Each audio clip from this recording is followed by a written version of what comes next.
Any zombies out there? Don't say that. What? That. What? That. The Z word. Don't say it. Why not? Because it's ridiculous. All right. Are there any out there, though?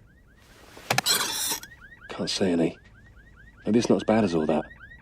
Oh, no, there they are.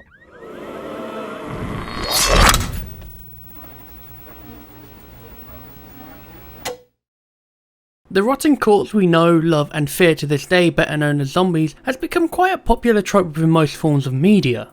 Whether it's movies, TV shows, comics, books, or more specifically video games, whatever media exists out there, a horde of the undead isn't far behind, gripping you with either gore-filled mayhem or more heartfelt scenarios showing the fall of humanity. Zombies is just a jack of all trades when it comes to concepts, and no franchise knows this better than The Walking Dead.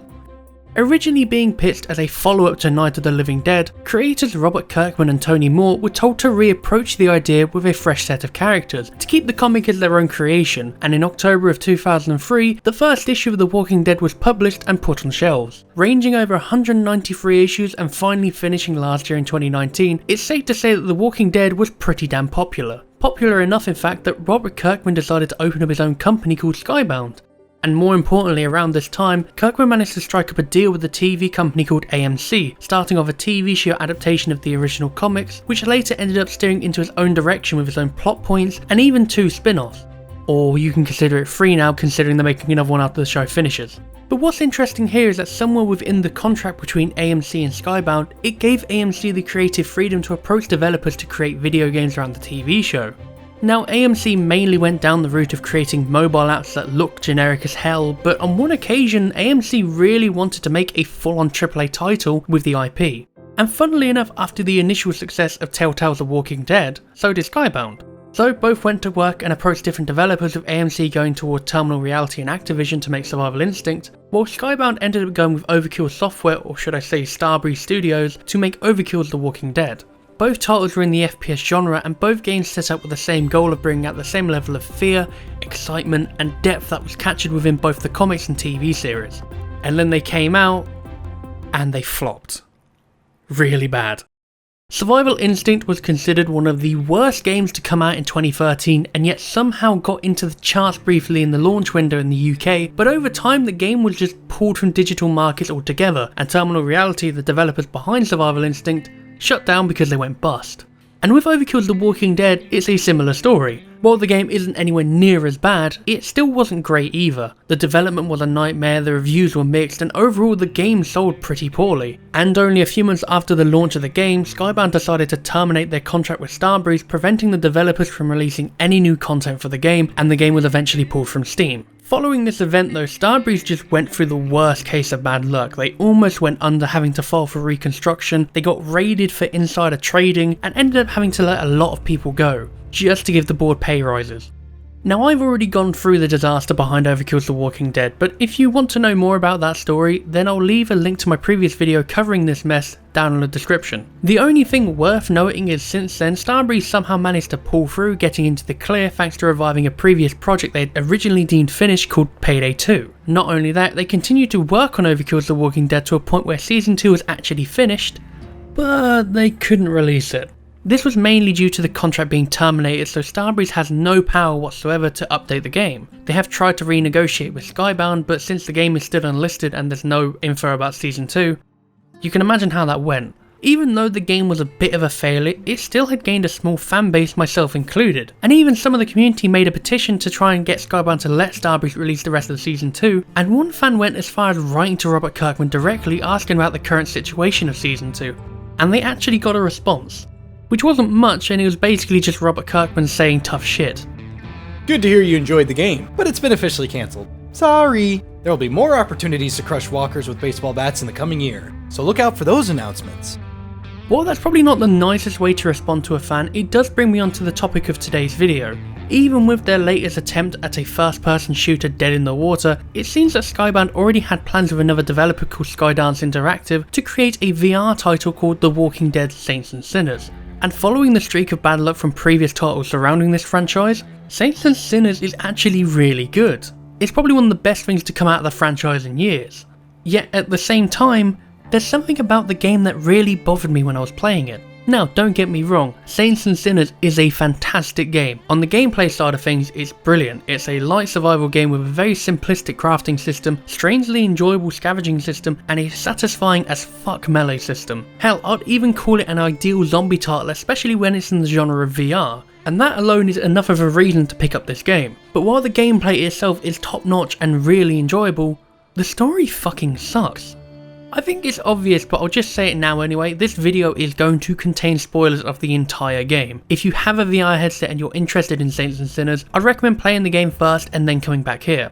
Fun fact as well, I got this game as a review key before launch from Skydance, and I've been sitting on this script for several months now because I just didn't know how to word it.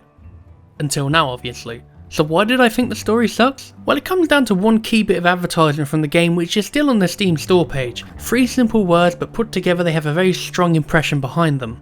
Survive your way. They sell the game to you by saying it's set up in a way that you can experience it in your preferred playstyle, and at a glance this isn't misleading. Throughout the game you'll get opportunities where you can approach different objectives by either sneaking around the back and going in quietly, or going through the front guns blazing. But once you've read further into it, there's one statement in this which is just a blatant lie. See how your choices affect the people of New Orleans and learn to live with the consequences.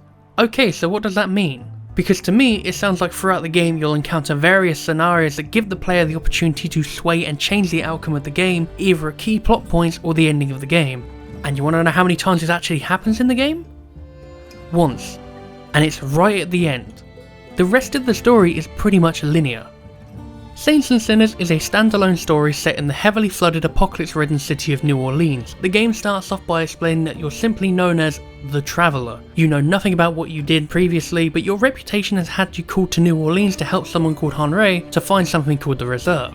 All you know about the Reserve is that it is a military outpost that was lost during the start of the outbreak, and whatever's inside has caught the attention of 2 factions in the city who are currently at war, and they believe whatever's inside this reserve is the key to winning.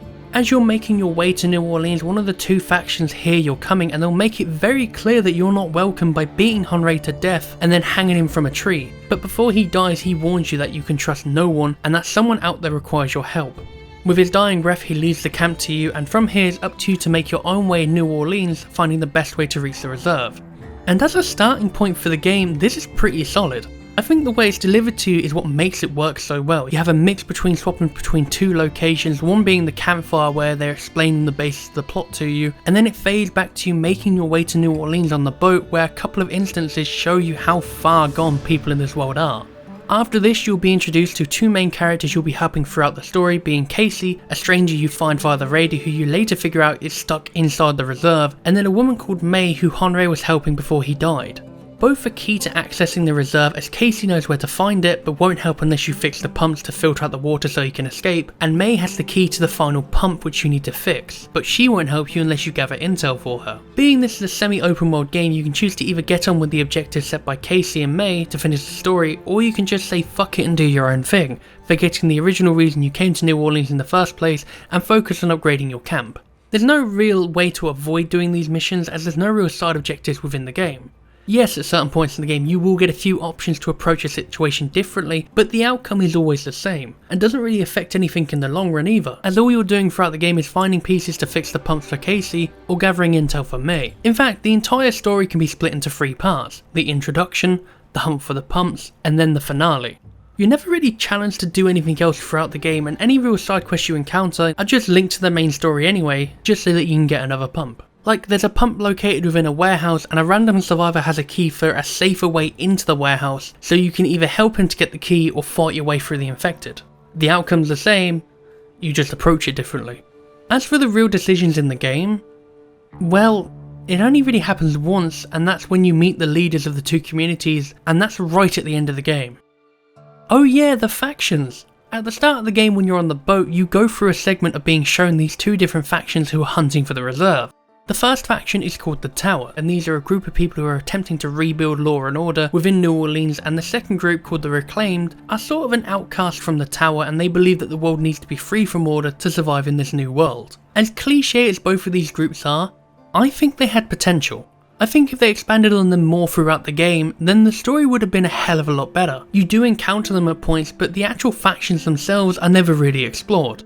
And by the time you meet the leader of each faction, you're pretty much at the end of the game anyway. The only reason you meet them is because you're given the choice to kill one of the leaders to get help from the other faction when storming the reserve at the end of the game. But does it actually change the outcome of the ending, or the world itself?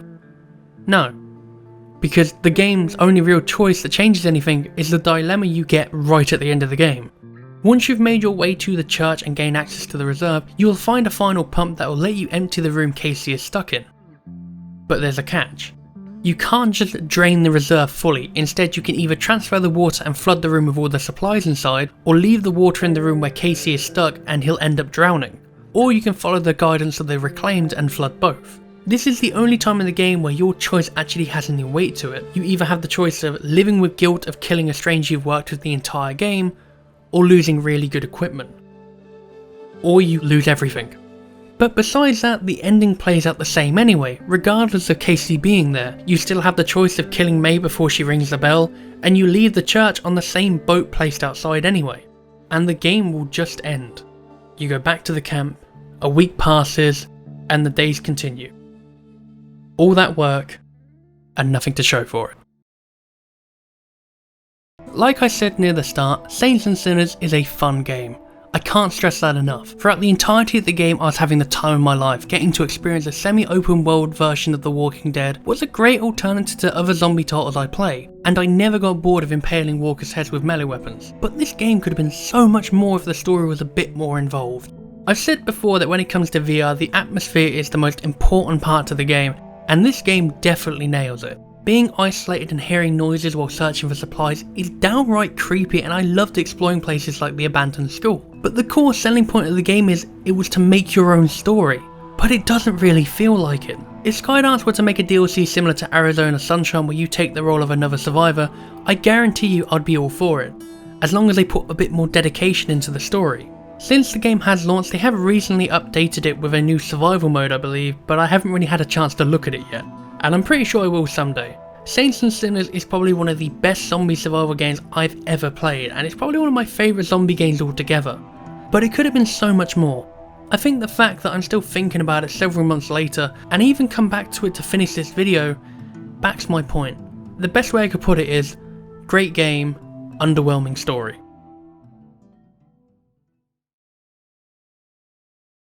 And I mean, hey, it's not anywhere near as bad as The Walking Dead Onslaught. That game is shit.